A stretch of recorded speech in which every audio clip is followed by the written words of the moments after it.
Hello and welcome to 9 MSN Newsroom. I'm Amber Higlett with a quick hit of all the big stories making news today. Wipeout, Australian snowboarding champ Tora rushed to hospital. Power struggle, fishermen battle a croc for their shark catch. And a New York subway rider shares an intimate moment with a chicken. Australian snowboarder Tora has had a major scare ahead of the Winter Olympics after she took a tumble on the halfpipe overnight. Our cameras were the only ones to capture the disastrous moment. Nine's Peter Stefanovic is in Aspen. Well, good morning. Well, Tora had been practicing here at the X Games in Aspen for the halfpipe event, an event that she has won a couple of times in the past couple of years. For about an hour, she had performed the usual tricks that she does to her usual high standard, but then all of a sudden she went up the side of the halfpipe wall and she seemed to lose control in the air and she fell down backwards and then slid down the side of the wall on the halfpipe and seemed to be unconscious, and she hit her head very hard, and that's why she became concussed. She lay there, she didn't move for a good couple of moments until medical help arrived and they treated her, and she started moving her hands and her head, which was a relief to most of us who saw that. She was well enough to then snowboard down the halfpipe, but then that was it. She needed help to walk to the car, and she looked pretty dazed and confused, very groggy as she was taken to the hospital. Some of the other athletes that I spoke to were quite shocked, understandably, by it. I mean, when the best athlete in the snowboarding team goes down, your heart goes out to them, but they also said that this is the sport. This is why they do it. It's the thrill of doing something dangerous, and there has to be a flip side to that, and that's something that Tora has seen today. The latest report is that she's fine. She had a concussion. She's had much worse before. She's broken bones before, but she will be okay for the Olympics. However, she has decided to pull out of the X Games, which is a relief to a lot of us who want her to do well at this year's Winter Olympics, which start in just over 2 weeks' time. There's been a dramatic breakthrough in the case of missing millionaire Herman Rockefeller after police announced the arrest of 2 people in connection with the case. We believe at this stage that he may have met with foul play, and we're investigating that belief. And at this stage, as I said, we have multiple lines of inquiry. Our detectives have been working throughout the night, as they have throughout the week, and will continue to do so. And I just ask for a little bit of patience while we make those investigations. Rockefeller has been missing for over a week now. We know Aussies are guilty of liking a beer or two, slating the opposition on the cricket pitch, and maybe even eating too much at the barbie. But now it's official, Australia is the most sinful country in the world, according to a new survey out of the UK. And it's not gone down too well on the street. Nine's Christy Carter has been out seeking out those sinners. We're a jealous bunch, racked with envy over what others have that we don't. Well, according to the Brits. I don't know if we're that jealous. I'd probably say the Americans are in front of us. Researchers used a point system to work out which country was more likely to commit one of the 7 deadly sins. Overall, we lead the pack, followed by America, Canada, Finland and Spain. The Yanks were ranked the world's biggest gluttons. They're gluttons about everything. They don't really like to not have what they want. They want to get everything, and they want it big, and they want it quick. But the study lists Australia as the most envious nation in the world. Most of us don't think so. I disagree. I think we're very easygoing and not much really gets up us. So yeah, I think we're pretty easygoing. We're a lucky country, and so we've got pretty much everything we want. What have we got to be jealous of? Not a big house, a fancy car or a hot boyfriend. Well, you know, I've got a hot boyfriend at least. So what do we envy? Mostly people with flash cars, big houses and the bodies of supermodels. What makes you jealous? Oh, people with more money than me.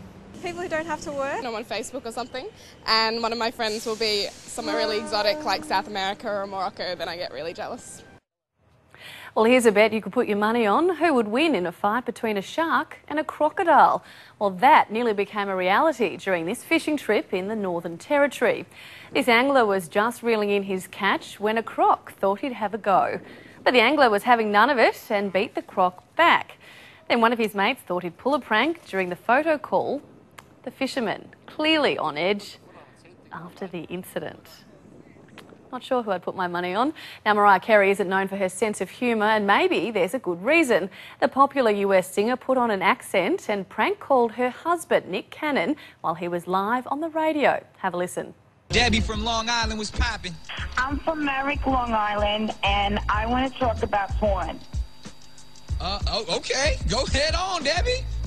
Me and my husband have a very good time when we watch porn, and I don't think it's bad. I think that if it were bad, it wouldn't exist, and I think that everybody should experiment with porn, and I just don't see that it's bad. She should probably stick to her day job. Meanwhile, legendary Aussie rockers AC/DC have kicked off the Australasian leg of their Black Ice World Tour yesterday in the Kiwi city of Wellington. But it was really the fans who stole the show, young as well as old. And what do you like about AC/DC? Angus with all his moves, and I like their singing. Not all of them were cute though. American author J.D. Salinger, most famous for writing A Catcher in the Rye, has died at the age of 91. And bizarrely, another author has founded a cause for celebration. Bret Easton Ellis, who wrote American Psycho, tweeted, "Yeah, thank God, he's finally dead. I've been waiting for this day forever. Party tonight." Salinger spent most of his life in seclusion after Catcher in the Rye was published in 1951, but that hasn't stopped it selling around 200,000 copies every year. A man nearly died in Boston when he fell off the edge of a subway platform and onto the tracks. The man, who police believe was drunk, narrowly missed the third rail that could have electrocuted him. Passengers also had their cameras out on a train in New York, where a man was seen on the floor cuddling and kissing a live chicken. The city's Transport Authority has launched an investigation into the bizarre incident. Let's take a look now at the stories that are getting you clicking today. And an elderly British couple have discovered an old vase they used as an umbrella stand is worth close to $900,000. Cameron Douglas, the son of US actor Michael Douglas, could be jailed for life after he pleaded guilty to dealing drugs. And the launch of Apple's new iPad is being widely mocked online, with many saying the new product hasn't met their expectations. Andy Murray has the chance to win his maiden Grand Slam title after progressing to the final of the Australian Open. It was all Cilic in the opening set as the world number 4 struggled to keep up with his power, but he couldn't maintain the momentum as the Scotsman played some outstanding tennis to claw his way back, even producing one of the points of the tournament. Murray then raced through the 4th set 6-2 to book a showdown with either Roger Federer or Joe-Wilfried Tsonga. Meanwhile, security at the Australian Tennis Open will be stepped up today after a court invader disrupted the finish of the men's semi-final between Scot Andy Murray and Croatian Marin Cilic. The man was dressed in a Croatian shirt and headed towards players as they were preparing to shake the umpire's hand. It took almost a minute before the 22-year-old was intercepted and taken away by security. He's expected to be charged today. And a TV reporter in the US was filmed making an amazing basketball shot he'd heard about. However, there was some debate over whether it might have been a setup. Check this out. Half-court shot that is now the talk of campus and beyond.